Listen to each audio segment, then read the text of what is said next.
I think it's important to talk about the fact that I was raped as an adolescent, because that and the way the culture handled that was a huge piece going forward into the rest of my life. So yeah, at first, moving in to this whole new world, I was angry, confused, overwhelmed, but I was determined I'm going to make this work. I was going to make the best of it. And then when the time came, I would leave. But with time, I made friends and I grew to love it and became very brainwashed, to the point that I believed that if you didn't live there and you weren't part of the church, you weren't going to go to heaven. I swallowed it hook, line, and sinker. And so I transitioned pretty seamlessly into the culture as much as possible. My parents never allowed me to go to the youth functions, hang out with other people. I was always, with them, supervised. They were utter control freaks. So I didn't get to experience the fun side of that life very much, but I do have a few memories here and there that were really good. However, when I was 17, I was groomed and raped by the 35-year-old church member. Oh. He was from Canada. You have to understand, with my limited knowledge, at this point, I don't even understand that body parts have names. Wow. Okay. I'm 17 and don't even understand. When I first got my period, I thought I was bleeding to death. I did not know anything about female body function. And, my mom cracked the bathroom door, threw a bra in on the floor and said, "Here, put this on." I was supposed to figure it out. When I started with my period, my dad's like, "You've got something on the back of your dress. You need to go to the bathroom and see what it is." And I'm thinking I'm bleeding to death. Oh my gosh. No one ever explained this to me, right? So I was a perfect target for someone to groom. Yeah. However, with the culture, in that culture, a woman is always responsible for what happens to her, always. And here I am at 17, suddenly responsible for the fact that a 35-year-old man raped me and then fled back to Canada. My dad beat me over 30 times when I was terrified. So I'm thinking, oh my gosh, I'm going to end up pregnant. When he told me he had had a vasectomy, I didn't know what that meant. In my head, I'm terrified. So I go to the bishop, because the bishop's family was like my second family. I trusted them. I go to them. I tell them what happens. I say, I can't tell my parents. They're going to kill me.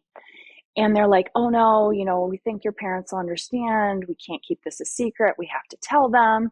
So we go back late at night to tell my parents. And of course, my dad was Mr. Nice Guy while they were there. But after they left, he beat me. Oh. But the reason this is important is because no one reported anything. I didn't understand that I'd been raped. I was labeled as a whore. No. The church girls were no longer allowed to talk to me. They weren't allowed to speak to me at church.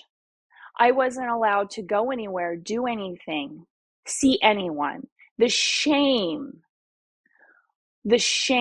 was indescribable for a 17-year-old. And from then on, I was just marked. I was a whore who was going to seduce all these people's sons. And it followed me from one community to the next. And I internalized that. And with my father's abuse, I grew up with my father making fun of my body and saying I had a fat butt and telling me that I just laughed for attention and all these different things. So growing up with that, and then this on top of it. And so not only is my father telling me there's something wrong with me, now the culture's telling me there's something wrong with me, but I had no basis. I had no basis to untangle it or to even understand that there was something wrong with it. Right. So I internalized it. So moving forward into my life, I was a perfect target for the man that I married. And I'd like to take a pause real quick and add a little bit more context for people who aren't familiar with the Amish lifestyle. There are so many things in place that are supposed to save a man's impure thoughts. The way that you dress, you have to do all of these different things and all of these rules, and maybe you could speak to a few of them that are supposed to keep the men pure. And that's why when something like that happens, you're considered the one who enticed him, who drew that in, because clearly you were doing something wrong that aroused the man. And that's why they're blaming the women. It's so disgusting and backwards, and it makes my blood boil. And it's so aggravating and wrong. And I look back now, and now it's almost humorous because it's so twisted, so backwards. But here, okay, so at 17, my dress, our skirts were required to have 120 inches of fabric. Whoa. At the waist. They were supposed to cover the ankle bone.